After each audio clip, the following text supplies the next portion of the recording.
Assalamualaikum warahmatullahi wabarakatuh. Perkenalkan, nama saya Bagus Danarto, guru SDN Kalianar 1 Bangil, Kabupaten Pasuruan. Kali ini saya akan berbagi aksi nyata topik 2, kurikulum merdeka. Mengapa kurikulum perlu berubah? Topik pada kurikulum merdeka adalah pemahaman kurikulum dan pembelajaran murid sebagai pusat pengembangan kurikulum, pembelajaran berdasarkan prinsip pembelajaran paradigma baru, struktur pembelajaran mendorong murid merdeka belajar.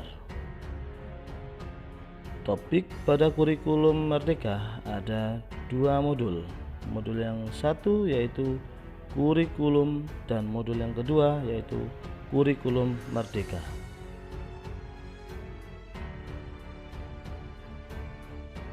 Apa itu kurikulum?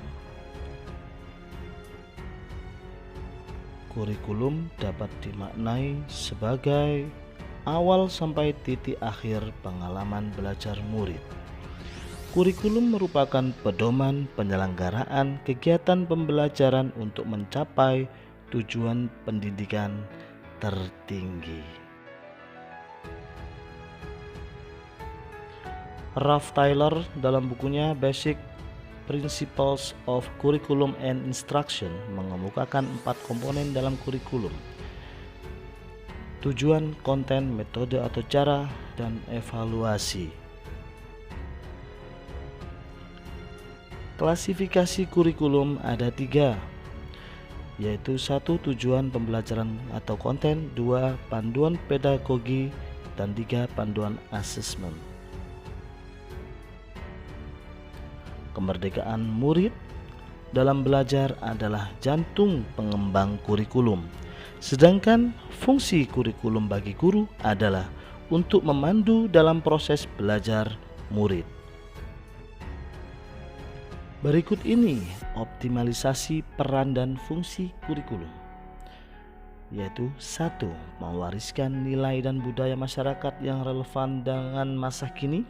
2. Mengembangkan sesuatu yang dibutuhkan saat ini dan masa depan. Yang ketiga yaitu menilai dan memilih sesuatu yang relevan atau kontekstual sebagai kontrol sosial. Kurikulum yang baik adalah kurikulum yang sesuai dengan zamannya, sehingga perlu dilakukan adaptasi sesuai dengan konteks dan karakteristik murid. Pada proyeksi pendidikan OECD 2030 bahwa tidak hanya kognitif, sikap, dan psikomotorik saja, tetapi menambahkan value atau nilai.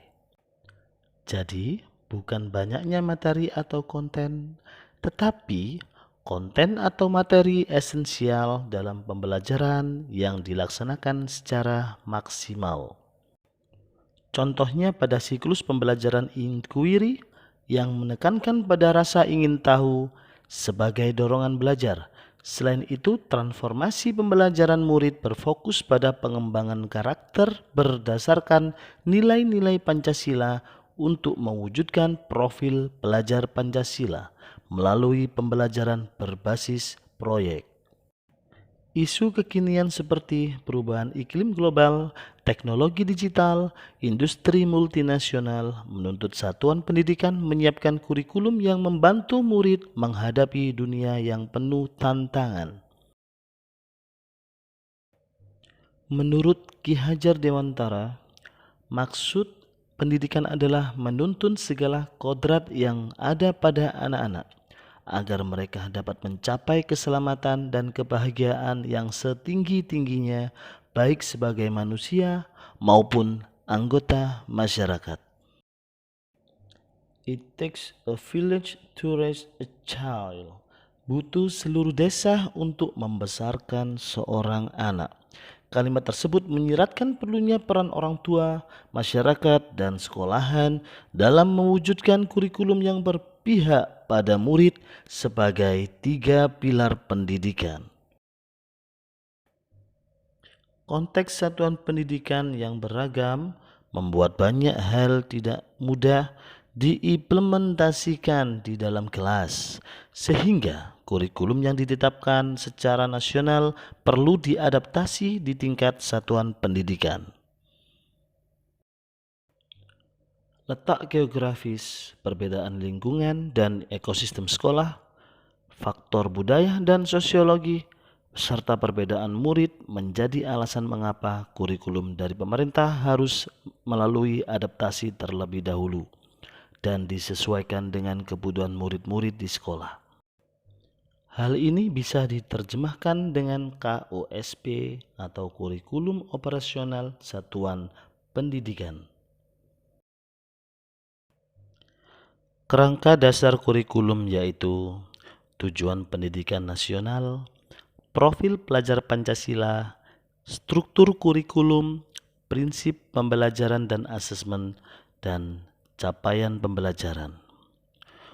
Kurikulum sifatnya dinamis, jadi kurikulum dapat mengikuti perubahan zaman dan kebutuhan satuan pendidikan. Setiap sekolah mempunyai kewenangan untuk mengatur alur tujuan pembelajaran, modul ajar, media ajar, sampai ke asesmennya. Dalam KOSP, kita dapat menyesuaikan rencana dan pengorganisasian pembelajaran sesuai dengan keadaan kontekstual satuan pendidikan agar pembelajaran murid lebih bermakna.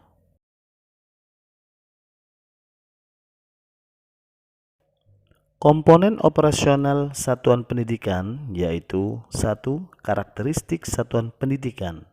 Yang kedua, visi, misi, dan tujuan. Yang ketiga, perencanaan pembelajaran mencakup ATP, asesmen, modul ajar, dan program prioritas satuan pendidikan. Keempat, pengorganisasian pembelajaran mencakup muatan kurikulum, beban belajar, program intrakurikuler dan ekstrakurikuler, dan penguatan profil pelajar Pancasila. Untuk yang kelima yaitu sistem pendampingan, evaluasi, dan pengembangan profesional. Adapun 5 prinsip pengembangan KOSP antara lain berpusat pada murid, kontekstual, esensial, akuntabel, dan melibatkan berbagai pemangku kepentingan. 5 prinsip pembelajaran paradigma baru yaitu 1. Mempertimbangkan kebutuhan capaian pembelajaran. 2. Membangun kapasitas belajar murid menjadi pembelajar sepanjang hayat. Ketiga, mendukung perkembangan kognitif dan karakter murid. Yang keempat, menyesuaikan konteks kehidupan murid. Dan kelima, mengarah pada masa depan yang berkelanjutan. Demikian tadi paparan saya tentang topik 2 Kurikulum Merdeka. Terima kasih, salam, dan bahagia. Wassalamualaikum warahmatullahi wabarakatuh.